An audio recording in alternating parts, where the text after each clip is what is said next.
How do they feel Nietzsche is the end of metaphysics? What do you mean?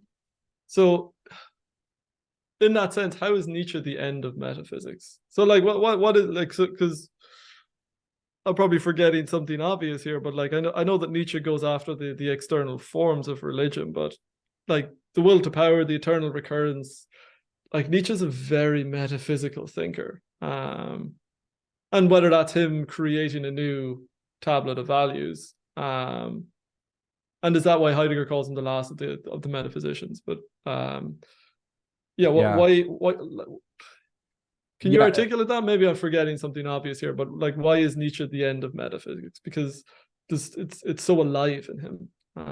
yes. So he's all. I mean, what you have with the Greeks and what you have with the philosophy or the, let's say, intent behind philosophy since Plato is the notion that there is such a thing as an immutable eternal truth, and that truth can be arrived at via reason. And this, arriving at the truth, contemplating the truth via your reason, that is the whole pursuit or method of philosophy, you could say, right?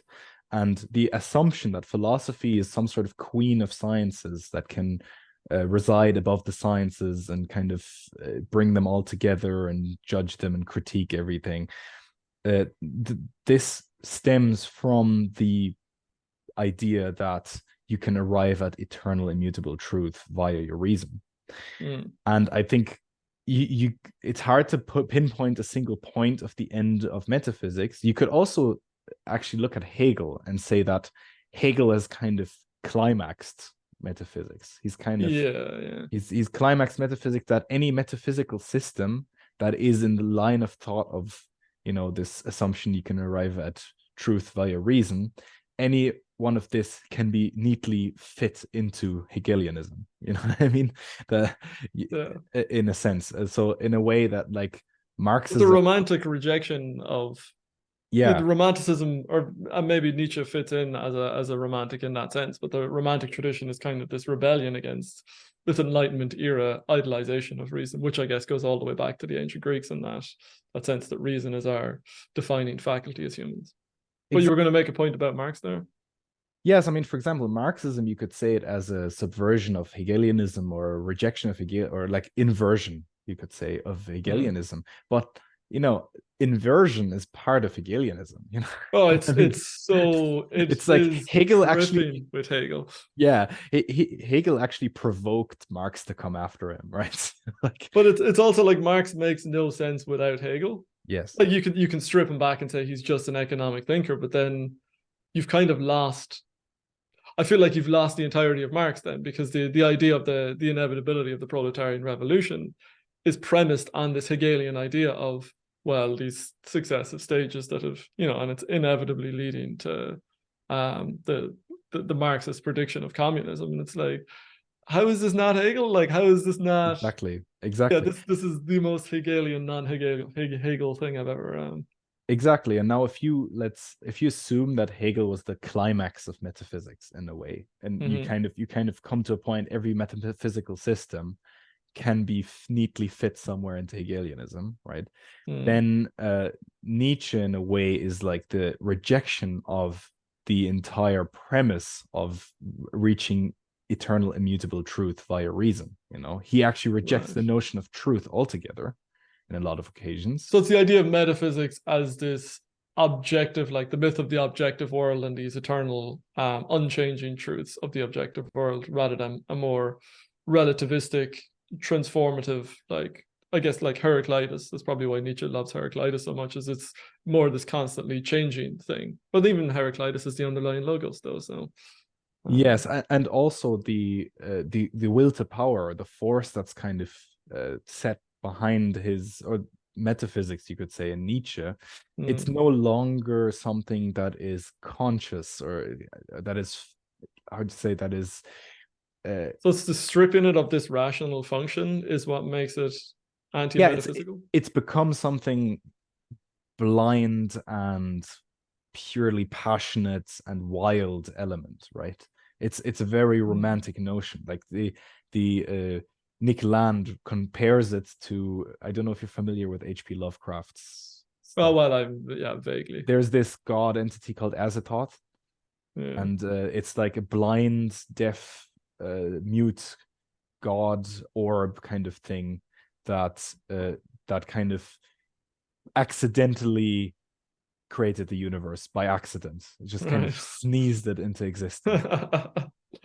And that's kind of Nick Land compared Nietzsche's will to power and this impersonal force to that.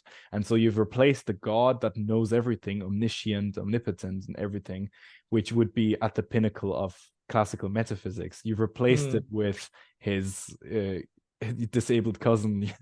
Okay, that's a bad way of putting it.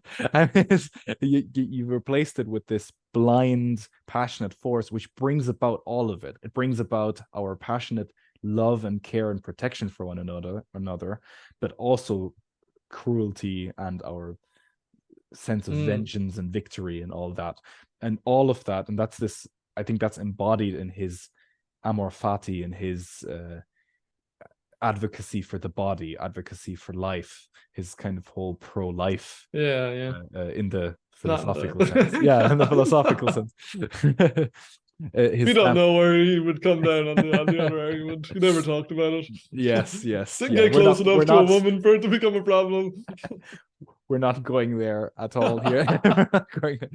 But it's no, I see your point. Yeah, we've gotten there, and I think that's the thing. If you look at Hegel, you have kind of this totalizing of the spirit, of the absolute spirit.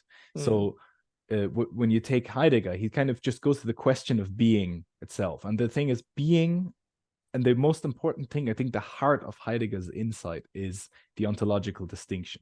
It's the distinction between being and beings, like some being itself and things that are. In German, that is way more intuitively understood with the distinction between Sein and Seiendes. It's very clear. If you say Sein and Seiendes, even if it's not clear what is meant by the distinction, a German speaker will kind of get what is meant by this. Yeah. And he says being is not, it isn't, whereas beings are due to being, right? And that distinction makes this question of being, in a way, a kind of continuous question. And so being in metaphysics, in his view, and that is this idea of ontotheology, being is reduced to some sort of highest being. The being is reduced to the highest being, to a thing that is. Yeah. And that is necessarily always a form of idol. It's always a form of idolatry, because being isn't. But we have reduced it to make it comprehensible to some entity, something that is. I don't know if that is getting too that's a good, yeah. And he would say then, like, we have gone like from Plato, where being is the idea, is eidos, to then Nietzsche, where being is the will, or the will to power. Maybe the will is more Schopenhauer, but like, and yeah, so it has kind of transformed there, but Heidegger is kind of going behind this, like even at the bottom, and wants to figure out, okay, that rejection that Nietzsche throws at philosophy, what is the common ground of philosophy of Plato and its rejection via Nietzsche? Where have both of these sprung from, right?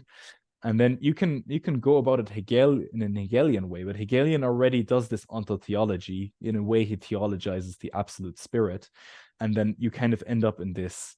It sounds like a dialectics machine. It's kind of, you just get the idea, and then its negation, the thought movement from the idea to its negation, and then it just kicks off the next idea and negation, and it's kind of. And do you really think Heidegger or Nietzsche get outside of? Well, yeah, Nietzsche is just a negation of that, but do you think Heidegger actually gets outside of a Hegelian dialectic? I think Nietzsche gets out of it in the sense that he brings it back to the body. He says there is one negation that you cannot get behind. There's one negation you cannot, the spirit, the spirit and reason, it can constantly negate and renegate and go through this dialectics machine. And in a way you could say that via Marx, the kind of accelerationism of today's world is Hegelian in its nature, right? But the because it is the disembodied spirit kind of constantly working without being limited by anything. It's the idea. AI is like driven by this idea of no limitation, no bodily limitation. But Nietzsche brings it back to the body, and there's one negation you can't get behind. That's your own death. That's your death. You know, it's sort of the ultimate negation. And then Heidegger brings it back, and that's what he explains as being in time, that is the ultimate canvas, that is the limit. The horizon on which all of beings can appear on is bounded by the ultimate possibility of death. It's like it always remains a possibility. Its actualization is an impossibility, but the actualization is still imminent. It's it's still imminent. And so that's kind of where I see that he's kind of bridged this common ground of the, let's say, the source of philosophy and its kind of negation into the abyss with Nietzsche. You kind of, because Nietzsche, in a way, he doesn't negate Hegelianism, he kind of negates philosophy as a whole. And that leads to this abyss, because at some point, how can you even know that the will to power is a thing? It's you can't know. The will to power is the will to power expressing itself. It's just like all of Nietzsche's work is just claiming, it's just proclaiming, it's just shouting it out into the world. It's not deriving it and proving it, and it ceased to be this like logical reasoned out thing, and it's become, as you say, much more a thing of the passions, which is very much where the psychoanalysts and Jung would kind of take their departure point of like, well, can we figure out what the dynamics of this chaotic underworld are, and is there logic in that? And then I guess it comes back around to Plato, because they go, oh well, actually look what we've got here. You go back to archetype. You go back to Plato, Parmenides, and the question is, what do we mean when we say is? What do we mean by the word being? Heidegger is literally just going back to as early as he can look in terms of Western philosophy, and then it goes back to that question of being, and that has to be kind of re-asked, because it has over the time crystallized into this idol, into this very, very pernicious idol of being an entity of some sort, the highest being, and that was God, but it's continuously being replaced by other things. Have you heard of Ian McGill Chris? Have you looked at his work much? No, I think we talked about it briefly last time, didn't we? I think one of my cousins and you are my sources of information on Ian McGill Chris. Yeah, he's like his work is very much kind of like, he's very deeply influenced by Heidegger and Nietzsche, and there is this sense of trying to get back to like left hemisphere being very much creating these systems that we exist in, but they can only last so long. Like the paradigm eventually needs to break down. Except now he thinks it's gone into a runaway dynamic where the left hemisphere is just now fully locked into its own echo chamber. But he sees that there was this oscillation in history between was a Renaissance being like very right hemisphere, letting in novelty, more in touch with the body, more in touch with the passions, moving into like crystallizing into the Reformation of this, moving back into a paradigm. And so back and forth until he thinks modernity we're locked in. But very much this thing of like getting back to the right hemisphere, which rather than being this tunnel visioned, self-enclosed system, a representation of the real world, is an experience of the real world through the body, and a looser model that has a holistic vision of the world, which I guess keeps coming back to the Heideggerian thing, which is, I was kind of thinking when you were talking about Heidegger that it's like death obviously is a final horizon, but even within like the movement of the body and this trying to get back into the lived experience. But I guess death will always stand there as the thing we can't get behind, which is interesting. But yeah, McGill Chris is kind of bringing this into a neuroscientific kind of point of view, and now he's written another book called so he had a big book called The Master and His Emissary, but now he's got a book called The Matter with Things, which things in the, it's kind of a double pun there. But yeah, which he's people are talking about as he's referred to as like the Darwin of neuroscience or something like that. Like there's this big buzz around him, and I'm just, I don't know. Like the way I think I talked to you last time about like the way he talks about postmodernism. I'm not fully convinced that he's right about this runaway dynamic, but definitely some interesting insights. I forget now why I brought that up. What were we talking about? In terms of Heidegger, speaking, yeah. But speaking of Heidegger again, it's like he exactly tries to have this openness, like getting away from the system. The system that runaway dynamic comes from the system becoming its own self-fulfilling prophecy. The system that Hegel was like the last big representative, just kind of has these dynamics. And when Heidegger was asked in a Spiegel interview what metaphysics represents today, or at his time, he answered with cybernetics. And so in a way, the kind of techniques, one of his most famous works is the Question Concerning Technology. Technics has replaced the ontology of classical metaphysics, such that at his day he would have said a standing reserve. Nowadays I would say the ontology has become information and data. So any science we have, regardless of its discipline, they have vastly different methods that their results cannot be compared or anything. All these different sciences are specializing and becoming incapable of communicating. However, the methods have become increasingly similar. Almost every scientific discipline has now just become a flavor of data science, right? And it's the ontology. The only thing that can be considered real is something that can be regarded as a form of information. And in a way, this sort of that's kind of almost, you could say, crystallized the system in and of itself. It's taken away all the Hegelian typical German literative terminology and has replaced it with purely technical terms. And this a system, as we know, for example, in dynamical systems, and that's something I'm researching, they exhibit things such as the second law of thermodynamics, namely that entropy disorder. What's a dynamical system? A system with elements that change, properties that change, as opposed to a static system, right? And you could, for one example, is a thermodynamical system. It's a system where you look at temperature, entropy, free energy, enthalpy, different values. So that can be as broad as like on the broadest physical level of the universe. Yes, sure. And the thing is, if you look at it, a system that's closed will exhibit an increase of entropy, an increase of disorder, and that is something that becomes a self-fulfilling prophecy if we regard the world as a system, if we regard the world, life, everything increasingly as a system. And that is this runaway dynamic, you could say. The runaway dynamic is the systematized thought reproducing itself continuously, and thus the information load increasing.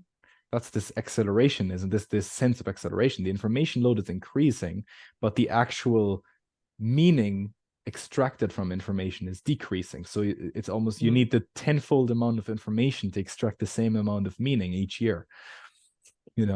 Right. That's the kind of runaway situation we have. I have a really basic question here. So I've heard people describe life as anti-entropic in the sense that it's organizing things in the opposite direction. Is that accurate? That is a notion that goes back to Erwin Schrödinger. He's a physicist that wrote about biology. And the man with the cat. Yeah. The book's called What is Life? And it's just the that's his biological cell regarded from the view of a physicist. And he described life as a negentropic, negative entropy, negentropic system, a self-organizing system that strives to extract negative entropy, so meaning outputting entropy and reducing it internally. So if you look at a living organism, then the total entropy, if it's in some sort of closed system, then the total entropy of the system may still increase, but locally within the organism, it'll decrease. So it'll try and output its entropy. But within the how does that, how can the entire, we'll say just a human, how is entropy increasing? So for example, if you eat something, the entropy of that nutrient, of that whatever plant or meat or whatever animal you're eating, that animal is decomposing, it's being digested, and whatever is coming out is high entropy, it's disorderly. Yeah. and whatever depends on the day. Yeah. and the nutrients are kept in the body to reduce the entropy within the organism. So it's exporting the entropy, but the organism is still, it's exporting the entropy to reduce it within the organism. Right. But the total system, so like if you regard the system, like you put the organism in a box and you give him something to eat, and the total entropy within the box will have to either remain the same or increase according to the second law of thermodynamics. But life is structured that way, that locally, in the for the organism, eating its own shit here, or what's going? Because you're introducing something new into the system, otherwise, right? Yeah, that's the only way it reduces. That's how a system can be negentropic, is if it's open, if it kind of, but it's closed at the level of the planet. So you could say, is the ecosystem of, like, since obviously it's not just an organism, their food and their ship is like an ecosystem that is reintegrating these other parts, and is life as a whole negentropic, or? It depends. First of all, it's not as closed as you may think. Like most of the energy we're getting here for life comes from the sun, which is outside of the earth. And second of all, as well, the notion of entropy is very much, and Shannon proved that in the mathematical theory of communication, it's an information theoretical value that is dependent on a continuous system being made discrete and digitized to kind of understand it, to extract information from it, right? And that information is, well, it depends on. Can you paraphrase that thing you just said? Because I did not understand that. So, for example, if you have a system, you need to, in order to observe and extract information from the system, you need to identify elements of the system. You need to identify, let's say, a macro and a micro plane level. A macro level is the whole system, and the micro level is all the components of the system. You have to identify how coarse-grained, you could say, how pixelated your high resolution your view of that system is, and then assign a sort of discrete meaning that you can count the elements in it. You can count how many. You have to assign some sort of internal distinctions between elements in order to start observing that system, right? And then that sort of system necessarily, if it's closed, will, if you assume that over a long enough period of time, it will enter any sort of random possible configuration, the most probable configuration will be that of the highest entropy, will be that of the least information you can extract, because you have your macro system, and if your system is maximally entropic, then there's the most amount of microsystem configurations that can lead to the same macro system, right? If you have, for example, in thermodynamics, well, this is like the gas in a box. Like the gas is most likely going to, like, probabilistically, the most probable thing is that it will spread out. And this is where like Boltzmann brains come out, that like at some point you can have these random bits of like probabilistic thing that could form a brain somewhere in mid-space but then disappear the next second, kind of thing. Great. Yeah, exactly. What Shannon is for the information theoretical notion of entropy, Boltzmann is for the thermodynamic and statistical physics definition of entropy, right? And that definition in each case only works if you assume a discrete amount of particles. You assume a countable number of particles in your system. It doesn't work if you have a continuous system from which you can't extract some sort of measure from. You kind of need to close the system in order to do that calculation. Exactly. In a way, you have to close it, and that in a way, that closure is a self-fulfilling prophecy. So I would argue that systems necessarily are open, and that's something that Heidegger talks about, that like the world is unbounded in a way. The world is like a horizon on which beings show themselves as meaningful, right? It's not a globe in a sense. It's not a closed system, which is why you could say in a Heideggerian way you can have empathy for flat earthers, right? Because it's what they want to live in a world and not on a globe in a way. And it's the, and in that sense, the Heidegger tries to emphasize the openness. It tries to emphasize the kind of this sort of limitation, which is not a boundary, though. It's, you know, that which is death. It's this utmost possibility, but it's never an actuality. And this is kind of what I think is this runaway self-fulfilling prophecy. What's going on now is this systematization of everything, right? And in reality, a system is open to the sense that it exhibits the possibility of changing its own dynamics for the system to turn into something new, where the whole notion of entropy has to be reset. So, for example, there's regular polytopes, regular bodies that they've animated, simulated to be moving around randomly. And some of those simulations, after years of simulation and hundreds of millions of years of simulated time, they spontaneously arrange themselves into a new order, which, according to the old system, is an increase in entropy, but suddenly is very orderly and structured. And according to the new system, has basically reset suddenly the entropy. What? How does that work? An easy way to think of it is, for example, if you have a lot of, imagine infinitely long pencils or sticks just crammed into this system, and they just randomly move. Eventually, they have the highest degrees of freedom, and entropy grows with the amount of degrees of freedom. They have the highest degrees of freedom if they all end up aligned in one direction, and then they have the highest degree of freedom in each way, right? And suddenly that's very structured, it's very ordered, right? Yeah. So in respect to the stage before that, where the sticks were all jumbled, it is in a way an increase in entropy, but then you can also equally validly see this as a new system that starts from low entropy. If there's still movement in it, right? Yeah, because sure. I was mapping that over in my mind, and like I was thinking that like in that case, order is death. Like if you think of the heat death of the universe, it's because everything is now maximally organized because there's now no movement, so everything is probably just as far away from everything else as it could be because there's now no movement, so everything is slowed down to nothing. Is that it's funny that you say it, because most physicists formulated the opposite way. They say the heat death of the universe is because entropy increases, it's the point of maximum disorder, right?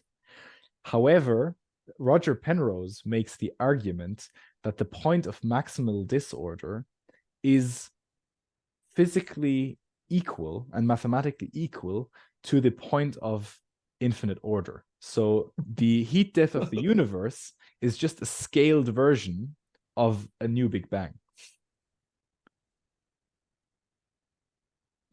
that's insane. Yeah, right. So is that part of Penrose's thesis of the Cyclical time space, so what he thinks conformal space time? Yeah. is that's his hypothesis for how that begins again? Is that you reach the final point of Yeah, entropy it's completely mind-boggling, because it's the point of infinite entropy. It lies in the infinite future, but it is at the same time the point of the Big Bang. Yeah. Okay. So he like is it actually eternal recurrency for him, or it's just, well, no, I know that's not. I'm just thinking of the fact that if you go to that endpoint and then it begins again, but that's so hard to wrap your mind around in terms of space, because of the conception we have of space, that like you think of the Big Bang as being this infinitely small point, but then you think of the end point of entropy being this infinitely massive point where all of space is spread out so much that there's just no room for any kind of interaction. But then that's the origin of the Big Bang again. You can imagine it maybe in a way that, like, you know, when a ball starts small and then it grows, and at some point that ball becomes so big that the surface curvature approaches flatness, right? And then just kind of imagine that after this flatness, it kind of inverts back in the other direction into a ball. No, can't imagine. I'm still on my Mobius script of like whatever. We've gone on a journey, man, with this conversation. I don't know how we've gotten from Wilbur into the cyclicalness of time, but it does kind of tie back, because Wilbur's thing is teleological. Like his system is teleological, where it's he doesn't just go through these developmental stages and end where we are now. What he's really doing is he's stitching Eastern hierarchies onto Western hierarchies. So Western developmental hierarchies from Piaget, and then obviously really exciting once you get into the spiral dynamics. But then he's stitching that to like the developmental hierarchies of Eastern kind of internal meditative practices, all the way up to non-duality. So it kind of integrates everything from Whitehead and Emerson all the way up to we say Plotinus, and then into the non-dual mystics. And so he sees non-dualism as being the top of the developmental chain, and how everything is moving towards this more and more integrated kind of perspective. Is it something like dual aspect monism as well, in a way? There was a letter exchanges between Carl Jung and the physicist Wolfgang Pauli. I don't know if you're familiar with that. Yeah, did they not write a book to, like, did they write Synchronicity together, or? No, it's like a collection of letters they wrote to each other that's been turned into a book. It's very interesting, very influential on me, and potentially my PhD topic. And they talk about this sort of dual aspect monism. It's kind of a monism that you cannot name, that gives rise to these two aspects. And this monism that you cannot name is not necessarily mysticism. I think it's, again, this sort of parallel between Jung and Heidegger. It is actually this sort of question of being. Whenever you face that common ground, that non-dual common ground, you're basically engaging in a form of the question of being. And so that seems to, and to circle it all back, just so it kind of makes sense what we've been all talking about. Let's pretend like this was a linear conversation. Let's pretend this has a point. No, the notion in Heidegger, then, because we're bounded by this horizon of death, right, is that death is kind of always already there in our authentic encounter with the world. Our authentic encounter, there's always and he doesn't make a moral claim. He doesn't say one is better than the other. He says that's kind of how Dasein, how being in the world is. That is, it's a continuous fallenness to the world, and that it's not meant in a religious way. It's just kind of you're fallen, you're dispersed into engaging with the world, into caring for the world, caring for entities in the world. And then a situation where the boundedness of the world emerges, the boundary of the world emerges and throws you back at yourself, because it kind of confronts you with the boundary of death. It's kind of, you could say the world has a crack, and then the abyss of death shines through, and that throws you back onto yourself. And that is the authentic being oneself. So it goes from fallenness to authentic being oneself. But it's not something where he says there's some metaphysical true self and you should embody that and fallenness is bad. No, the authentic being oneself is a process that arises only through initial fallenness, right? And that is So in a way, I see the whole, you could say, the stage on which Dasein, being in the world, plays out is this movement from fallen into the world, being thrown into the world, to the negation of death, the ultimate possibility of death, right? And that is, I would say, the ontological or the metaphysical groundwork for the phenomenology of the self in Ion, in Jung, namely that this encounter with death mirrors in a micro way the encounter with the shadow. Right. And the shadow is like a micro version of that. The shadow Why do you think shadow rather than self? Because the self is something, I would say that the ego, in a way, for me, is an idol of the self, right? It's like the self is not something you can conceptualize. It is something that you conceptualize via the ego. And that ego, kind of, if it's not integrated, if it's not individuated, that ego is disintegrated from its shadow, right? And the integration, the recognition of the self is the recognition of this entire movement from thrownness to death, or in that case, from ego to shadow. So the integration of the shadow is the recognition that the shadow is part of you. It's the recognition that your self entails the movement from ego to shadow, right? So the self is something, the individuation is your attempt at integrating your ego with the self via integrating the shadow. Does that make sense? Yeah, I think I would probably go with that, and yeah. I think I know what you're I think I know what you're going about. But it makes me think of, then would you then think of Dasein as being this thing that, so thinking of Dasein as like, again, I'm just gonna play with the idea here, because I'm working ignorance at a lot of Hegel and a lot of Heidegger. But Sure. does Dasein have a developmental pattern within the world? Is there predictable ways in which Dasein interacts with the world given a certain cultural backdrop? Does it even make sense to say that, to talk about Dasein and that way of being with the world? Could that be mapped over onto a cultural meme, we'll say, in the sense of spiral dynamics? Well, like, that's the notion of thrownness. So you're thrown, Dasein is always thrown into the world.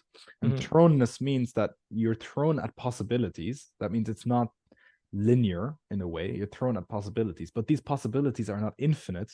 These possibilities are bounded by the draft that is given to you by your thrownness. So you could say there is the influence of your environment, your upbringing, your culture, your language, and all that converging to the point of Dasein, which then from the point of Dasein diverges again into its possibilities.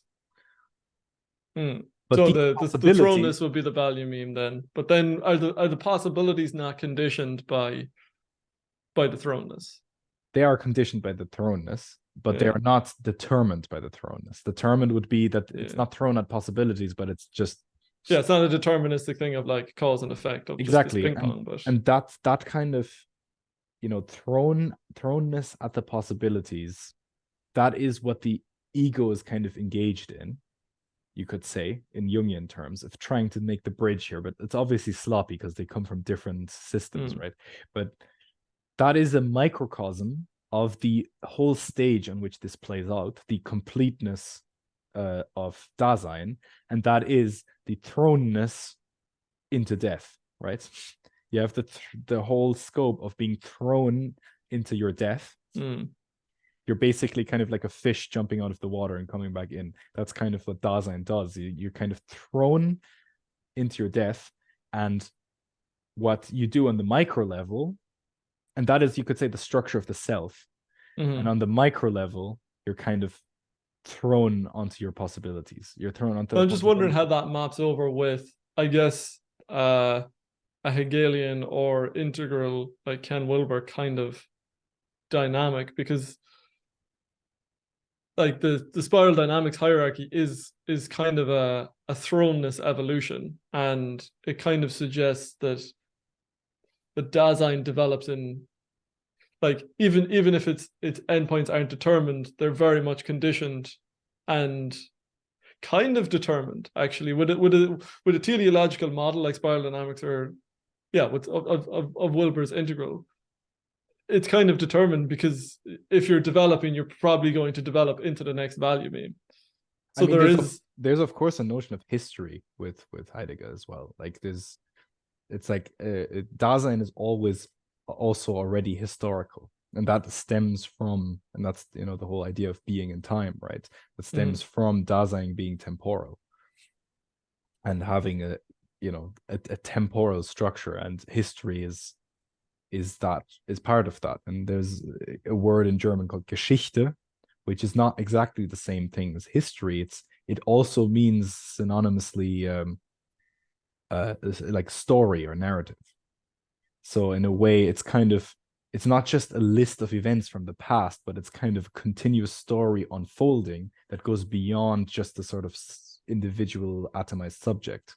Would this, so the way in English we use the term like historical materialism, or to describe like Marx. So Marx is considered a historical thinker. Is that the type of history? Like, is that the word? Is there a different word for history in German that points to like a linear point of events, or is it this? Is this Geschichte? Is it Geschichte is the word? Geschichte. Well, no, that's just the word that they use in German for history. But it's just a general word for history, but it's got a different meaning than the English word for history. Yeah, I mean, it has a similar meaning, of course, but there's also Historia. Right. Okay. What's historisch? If you say historisch or geschichtlich, you can use them synonymously. Historisch would be like history and like historical, like in English.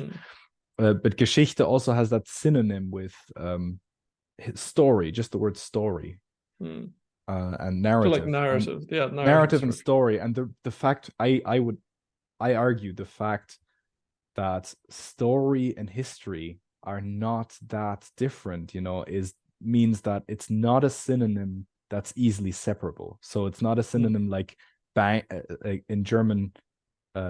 Bank, for example, means bench to sit on, and bank where you put your money. These are like I don't know if I'm using the right term at all when saying synonym. I think metonym is the word, right? Whatever. This is the homonym, or this one is of the nyms. These one of the nyms. These are two entirely separate things. So you kind of linguistically separate them. You use the same word, but you're not going to conflate. The bank you bring money to with the bench you're sitting on, right? But then I think there might be a confusion between homonym and metonym there, of like, well, no, maybe not. Maybe the meaning is the meaning of the word Geschichte in the sense of story actually etymologically connected to the term history. Like, I imagine, like, it's not like the term bank in the sense of a financial institution. That's the point. That's the point I'm making. That's the point I'm making. Yeah, I think that's the thing. I think they're kind of homonyms, but they're not like metonyms. They're kind of brought together here. They're kind of brought together here, and Heidegger likes to play with kind of different ways of understanding words and kind of playing with the meaning of words as well. Like, and a funny thing, an anecdote is that another way to say it is ge. The prefix ge in German can also mean like an assembly of a lot of things. You can say Gesellschaft is like a society or company, not a factory company of other people, right? And it's just like kind of the general being togetherness of people, right? And Geschichte you can also see is Schichten as layers. And Geschichte is the general layering about of things. You can see that you can take the same word, not even change the way you pronounce it or anything, and just look at it from this different meaning in German. If you take apart, and then you can even connect it to the word history. It is like this constant layering, of cultures and times and geological stuff and all that. But okay, we're getting a bit. But to go back to so to try and connect the dots between a teleological historical development of we'll say the way of being, the Dasein of human. Like, does Heidegger's historical thing, does his philosophy around time like speak to this element of the predictable developmental patterns of humans or of human consciousness, or not? Or does he kind of go a different direction with time there? And history specifically. I'm not exactly sure. I think I'll be careful in making some false statement here about Heidegger. I'm not exactly sure. I think when it comes to history, the stronger author that has this sort of Nietzsche influenced way of thinking is probably Spengler. That would be someone to look at there. I think Spengler embodies this idea of like this cycle that is mirroring the cycle of life in a way, that like a whole culture, a whole civilization kind of rises and has this vital, lively phase, and then becomes kind of old and stagnant and collapses in a way, right? I think Wilber talks about Spengler. Anyone who comes up with a developmental hierarchy, basically, Wilber is all over. But I'm just wondering, like, how for a non-developmental thinker like Heidegger, I'm wondering like, I'm curious what his relationship with Hegel is like, and what his sense of, because he's more focused on the individual in the sense of like Dasein, but trying to get through to this universal collective thing that is being, and the struggle to do that. And it seems non-teleological to talk about this beingness towards death, and this how death is this, well, not a boundary, but it's an endpoint that kind of turns us back on ourselves, or it's the. But so is history, right? Like, if you look at for example, the Spenglerian cycles of different civilizations, they are all embedded within the big cycle of what we assume is our whole history, right? Our whole human, whatever. There is some sort of outer wall of the ultimate horizon and ultimate, let's say, field of depth we can see of our collective history and all that. And that is also given by Dasein. Dasein is temporal in that sense. That is part of Dasein, right? So the entire horizon of all of humanity's history would be part of Dasein. Yeah, just that he avoids the word humanity, as in not to go into some sort of animal rationale and rational animal about to define it. But I think that's a whole other topic, and I think this is a good point to kind of wrap it up. And I think this is the thing about chatting to you, where I'm like, I just want to connect these dots from, because you've got the kind of different parts in play as well, where I'm just like, okay, what happens if we take a bit of Jung, bit of Heidegger here, a bit of Hegel, bit of Marx, and then how can we stretch, like, do we know enough to try and like map between these systems, and then nest that into some kind of, like, see where Wilber's narrative fits with Hegel and all. It's inevitably going to come up short, but it's a lot of fun to try. It is, because it points me to, I'm now just like, I really need to dig into Heidegger more. So it is a lot of fun. It is a lot of fun. I think we should definitely continue this a train of thought and conversation. Over the years, if we keep talking, we'll eventually develop more like connective points, and then maybe we'll get somewhere with it. But or it'll get continuously more insane. Entropy. It'll be eternally ordered and eternally chaotic all at once. Exactly. Well, it was great talking to you, James. Yeah, pleasure, Sean. And great that we can be in the same room together. Exactly. Same. Yeah. Bye. Why are you looking out the window, Sean? All right. Why is the lighting so different? That's good. Off to next time. Yeah, absolutely. Wonderful chatting to you.